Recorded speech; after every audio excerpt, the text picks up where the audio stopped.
Welcome, chaps and dames. Today I have some supernatural juice just for you.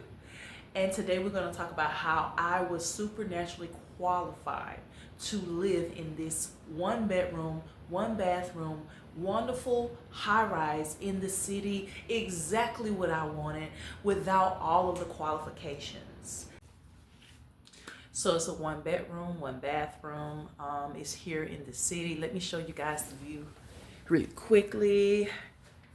Look at.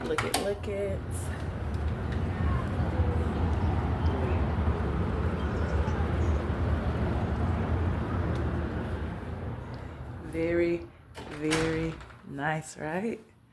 So let me tell you guys how I got here. It's a one bedroom.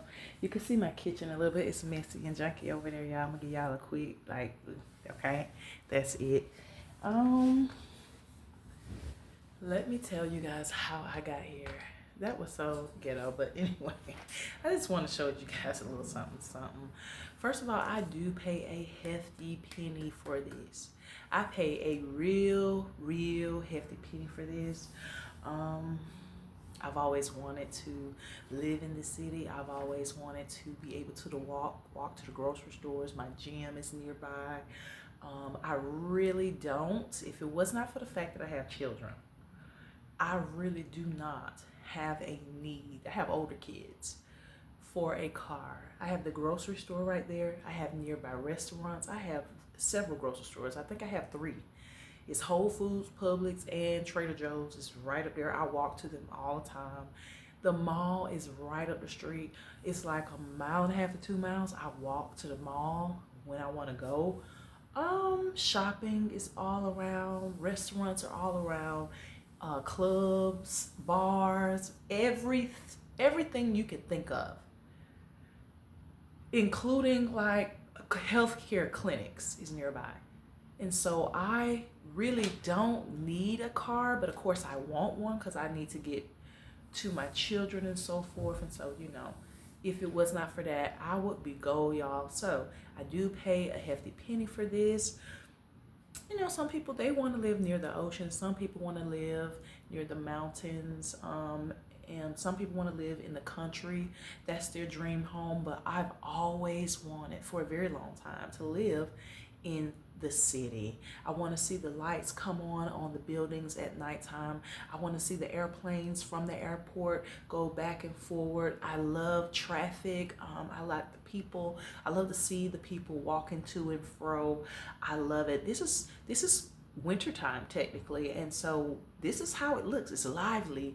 And when I feel like if I go to the country, if I go to the suburbs, if I go somewhere like that, a lot of times you don't get this lively feel. I'm a lively person, and so it's perfect for my personality. It kind of makes sense as to why. I'm just now thinking about that, why I would love it here.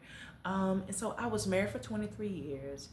And I always talked about, I want to say about 10 years into our marriage, we began to come downtown a little bit more, and I started to really desire to be in the city. So what I did was, because we didn't have that much money, is for my birthday every year, I would request that we would come and get a hotel and spend the weekend downtown. And we did that for multiple years, and it was like a vacation to me. I loved it. Okay, so at this time, at the top of 2022, I was not working. This is the phase where God had really called me from my job as a teacher, and He called me to a more online space, more business entrepreneur mindset. And so, guys, if you want to see the deets or hear the deets on how He called me off my job and how that whole process looked for me, I promise you, if He called you from a job, it is so much different from your story. This is not your regular smuggler. How God called me from my job, and wow, I was just everything was just so perfect. This is not it. That's not my story, guys. So anyway, that video will be posted soon. If it's not posted now, I believe it is. But if it's not posted now, I will be doing that video shortly after I do this video here. And so at the top of 2022, I was jobless. So it was during my time of prayer. During this time, guys, I was on it with the Lord. Let me tell you about your girl. First of all, I had got into such a space, a habit where I was going through, this is what it was. I was going through so much in my own personal life that God kept kind of pulling me. And at this time, I was just like, I surrender all, Lord. What you want? He wanted me. And so I started spending ample time with him. Um, I was sitting down with him. I was talking to him. I was praising worship. I was going to church. I was volunteering, y'all. I was doing it. Your girl was journaling. She was drawing pictures to the Lord. She was making up songs to the shit. Your girl was doing it, witnessing. I was on it, doggone it. And one day, and I had no clue that God wanted to talk about this, but he took me to Numbers 13. And Numbers 13, if I'm not mistaken, Numbers 13. Yeah. It's about how Moses told Caleb and Joshua, if I'm not mistaken, it was Caleb, I know it was Caleb, but Joshua, yeah, to go scout out the land with the 12 spies. It was the 12 spies. And so he sent them to Canaan to scout out the land, told them to bring some fruit back as a evidence that the land was fruitful, and to come back after, I think it was like 30 days. I forgot how many days they had to stay there. They went and they came back. Anyway, guys, read the Numbers 13 if you want to get more into that. But that's what he was showing me. So I was like, scout out the land for what? And when he said go scout out the land, I knew he was talking about here. I knew it was he was not talking about going to move to Florida. He was not talking about New York. I knew what he was talking about because him and I had so many discussions. I had by this time posted on my vision board. Like, your girl was not playing about it. And so I was so serious about moving to the city. I don't know what. I didn't know how he was going to do it. I didn't know why he was going to do it. I didn't care. I was just like, let's get there. So when he called me out and told me to get the move, I was like, for what? I don't have a job. Here I am, excited but not moving on faith. I was like, for what? I don't have a job. I don't have no money. How am I scouting out the land? I ain't got no resources. And I sat there, and did my thing and went back to life as usual. And then at a different time, separate second time, he nudged me again to go scout out the land. And I was like, okay. So I was like, okay, let me go and just do it since he keeps bringing it up. And so that's what I did. So what happened after he told me to go scout out the land, I was like, why not make this an event? Because it was like a special occasion for us to come downtown. Anyway, at this time we lived about an hour. I lived about an hour away from the city. And so anytime I would come to the city, I would be so excited. I told my girls, I got 3 girls, I think 2 of them came with me that day. We came to the city because one of them was in school and we ate. One of my daughters was starting Georgia State at the time. And we got her signed up for college. We were just pushing her through the process of college, starting college. That day, we came down and ate lunch. We walked around. We looked for apartments. We was doing everything. And we had a great time. My car got booted that day. But anyway, that's how I remember it, because my car got booted. And I wound up not having to pay anything because I was in the right, he was in the wrong. And therefore, he wanted me to pay $10. We're not finna go and do that. We're not going to do that, sir. And so I did. And so that's how I remember that day. Now, fast forward to June. This is the year 2022. Fast forward to June 2022. Summertime. Summertime, let me tell y'all what happened. We had already scheduled, meaning my family, my ex at the time, my children, and we always would take vacations, guys. Let me tell you, I'm divorced, but one thing about me and that man, we knew how to have great family time. Our family together was wonderful. And our kids agree too. I've asked them, they say, yeah, y'all did a great job with just making us feel like we were a great family. We did great with the children. But anyway, moving on to what we was talking about. So it's June of 2022, we had planned a vacation to Miami where we were staying in this wonderful, wonderful Airbnb. The views. This is nothing compared to the views that was in Miami. Now, if I could have my cake and eat it too, I would definitely put a huge body of water right in between all these buildings, and that's what I saw. And we were higher up in Miami. The view was breathtaking. And I'm all about the buildings and that water too. Shoo! Now, I don't want to go live in Miami, but anyway, so we had a wonderful vacation, wonderful events. wonderful everything in vacation in Miami. A couple of weeks after we come back from vacation, this is where it all begun. This is where it all began, y'all. This is where my life, up until this very day, took a turn of events. Oh my God. And so what wound up happening is, after the vacation, what wound up happening was, it was a couple of weeks after vacation, and this is where, that's what I was saying, guys. I had to take a break and do something, but this is where I was saying my life had totally changed, and it has not been the same since then.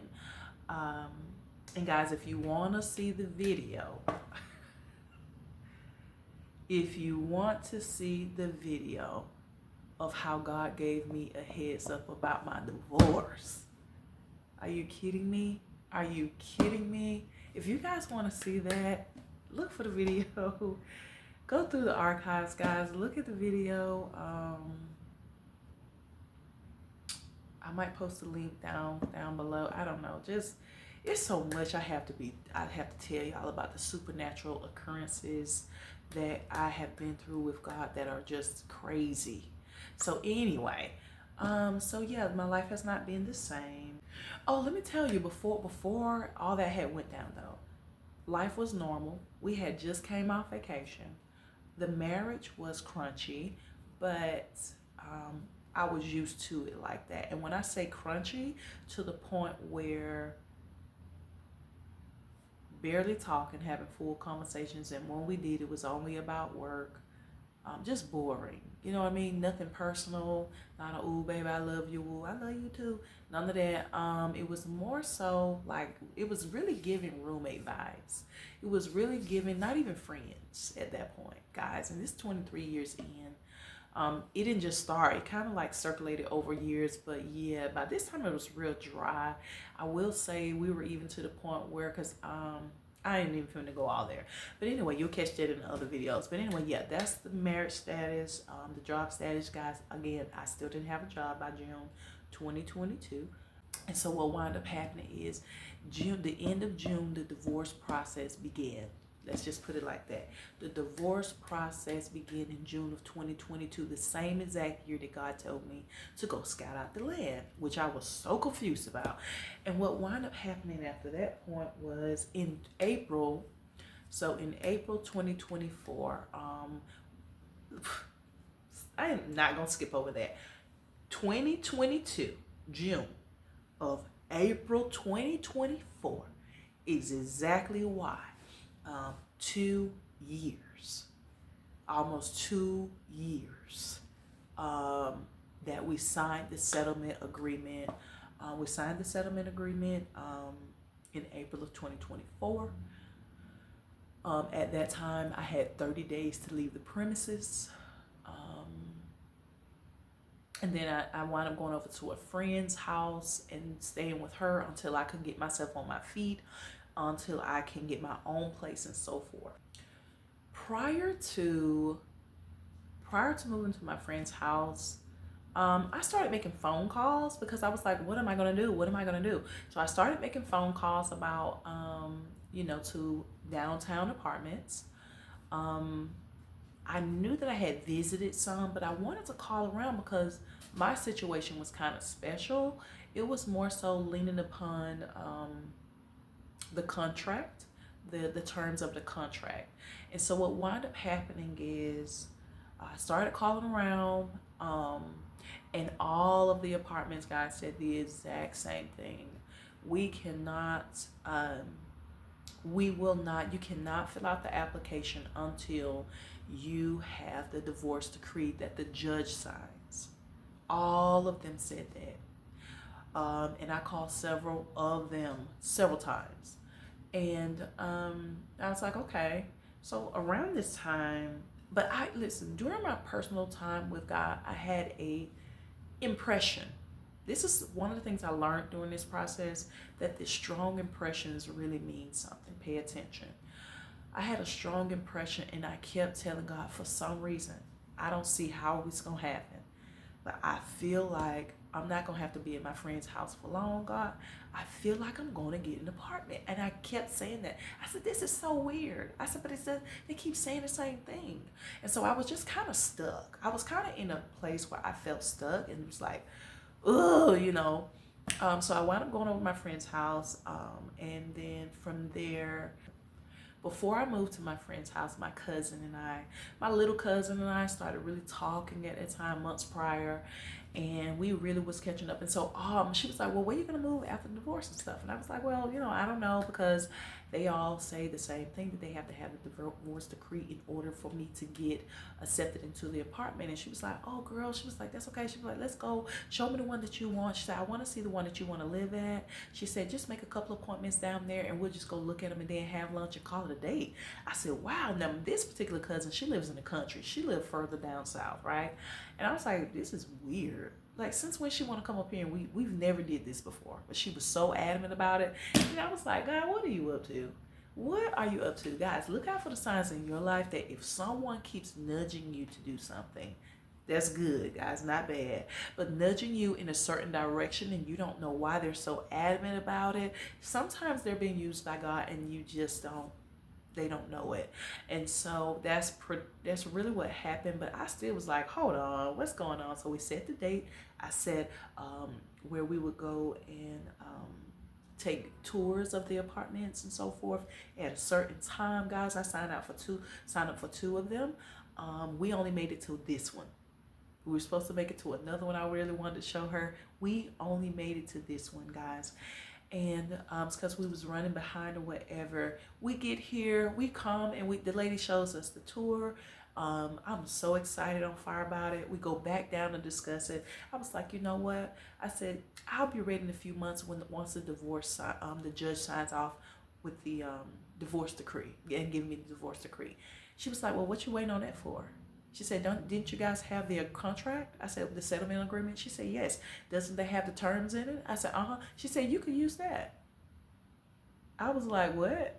Now, hey, mind you, I had already called this place. They had already said the same exact thing. That particular day, I talked to a man. The day of my tour, he was nowhere to be found. It was a female that met me and assisted me that entire day. So guys, whatever you got going on, God has someone in place for your specialty. God has people assigned to your miracle. So stop trying to worry about who, what, they. Just let it happen, let it unravel. And so what happened was we took the tour. After that, she told me that. She was like, yeah, you need to go ahead and apply now, because those get snatched up really, really quickly. Now, she took me to the very top floor. It was very spacious and so forth. Beautiful, beautiful. I was so excited and I was nervous at the same time. She was like, apply. So on the way home, me and my cousin, I kept thinking, because it took an hour to get back, hour, 15 minutes to 20 minutes to get back to my house. She dropped me off. We rode together. And I was thinking to myself, I can't wait. Guys, by this time, this is how close me and God had got. I was like, I can't wait to get back home so me and Jesus could have this conversation. I was so excited to just tell him everything that happened. A lot of you all do not understand that, yes, sure, God knows. He was there. He was there. But he wants you to treat his relationship and your relationship together as though he does not know. Talk to God as though he has no clue and was not there. He wants to be the first person that you talk to when these things take place in your life. And so I was like, oh God, I can't wait to get back to tell you what happened and tell you my view and everything. She fell asleep, if I'm not mistaken, on the way back. We get back, because I think I was driving. And guys, let me tell you, right when we got there, if I'm not mistaken, right when we kind of got close to the house, a song, God speaks to me through songs a lot of times. And so a song popped up. If you confess the Lord, call him up. That song, let me tell you, I was like, if you confess the Lord, call him up. How do you know God's speaking to you through song? Because you know you was not thinking about this song. I was not thinking about this song. I wasn't thinking about no songs. I was thinking about the details and replaying what had just taken place. And this song all of a sudden pops up in my mind. And I started singing it to myself for quite some time, to the point I didn't even know I was singing. I was like, what is this song? I was like, okay, God's giving me a message. So I go into the house and nobody's there. Oh, Oh, oh, oh. Guys, nobody's there at the house, so I'm exploding with joy. I can go in here and talk to God about this thing. I was in the kitchen, and the kitchen's pretty spacious. After I got out of the car, she went on about her business. We said goodbye and enjoyed ourselves, and went on about her business. Guys, at this time, I played that song. We had speakers in the kitchen, had a huge kitchen, and it was, if you confess the Lord, call him up. Do you believe in the Father and Son and the Holy Ghost? Call him up, hey, and tell him what you want. Oh, guys, to this day, that's a song I be exercising off to. That song right there, I was like, he wants me to tell him that I want the apartment. That was a message. The message was, if I'm a faith believer, if I am a child of God, then to call him up, talk to him about it, tell him what I want, and he's gonna give me the desires of my heart, guys. And I danced off that song, I know, for about 30 plus minutes, just dancing, replaying it over and over and over, rejoicing in the Lord for this song and confirmation that he was about to give it to me. It was about to be mine. Guys, I don't know why some of y'all is not digging into the relationship with God, because the benefits of the Lord is so much. The benefits of the Lord is just mind blowing. And so I dance around the kitchen, and then after I finally come off that high, I go sit down and I was like, God, let me tell you what happened. So we went through all the details, guys. I don't even think I left anything out for him. We went through all the details. I was like, God, so you telling me I'm gonna get ready to get this place? And I was so excited. And oh, okay. So let me tell you what happened after that. So the very next day, I signed up, applied for the apartments, right? They were kind of slow about getting back to me, because there's a special time, a perfect time. She let me know that my moving date would, no, she let me know that if I went ahead and got approved, which I knew I was going to get approved, right? Why did I know? Because God sent me the song. He's not finna sing you a song. He sent a song. And so anyway, it was like, check, I already believe it before you can see it, girl. And so she let me know my moving date was going to be June 17th. So I moved in there June 17th. I spent a month. So from April to May, I was at my girlfriend's house shortly after these events. This was in April that I was going to apply.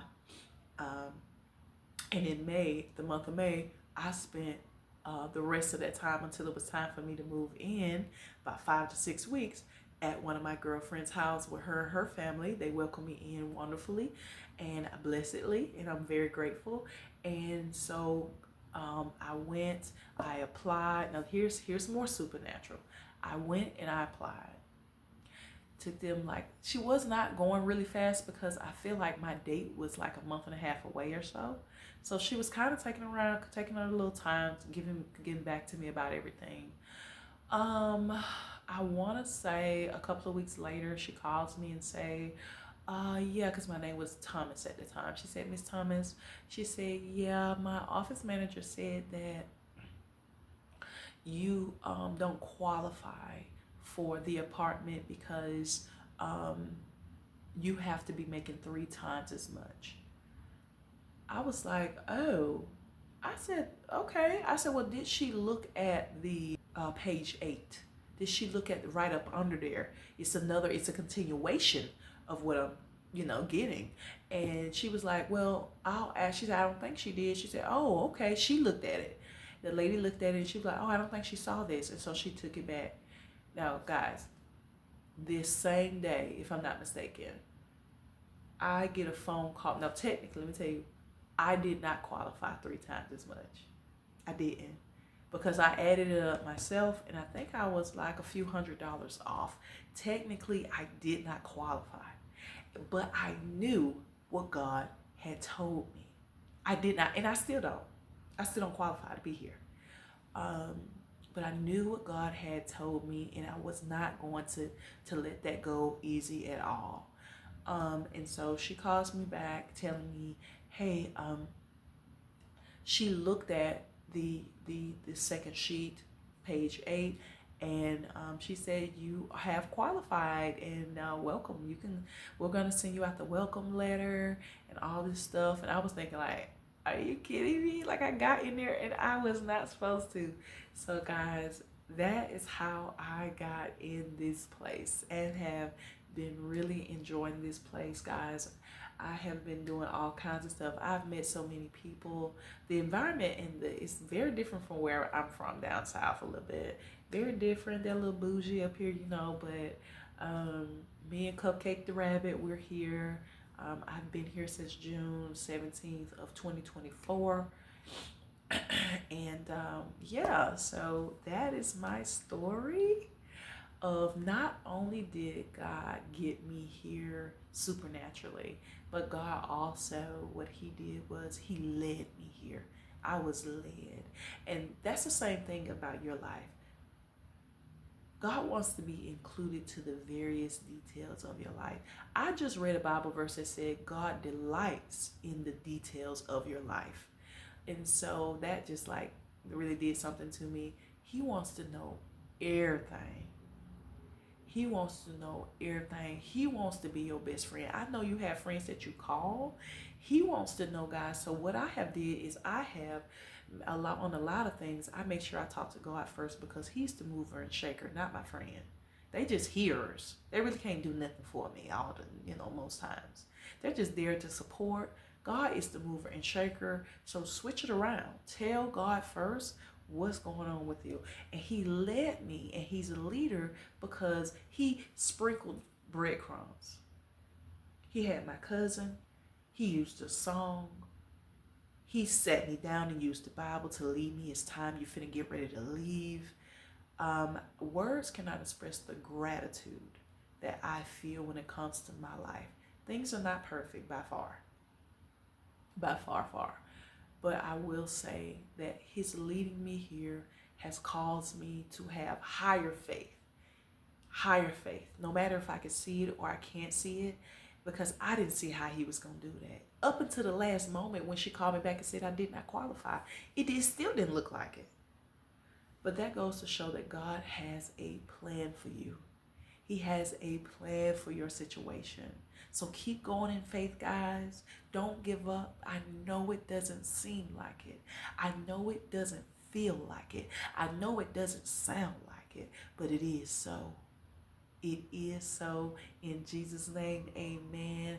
Guys, chaps and dames, I hope y'all full for my testimony on today. Guys, one of my testimonies, I have so many I'm going to share with you all. Go ahead and press that subscribe button. Guys, leave comments. Let me know some of the miracles God has placed in your life. Guys, I need to be encouraged.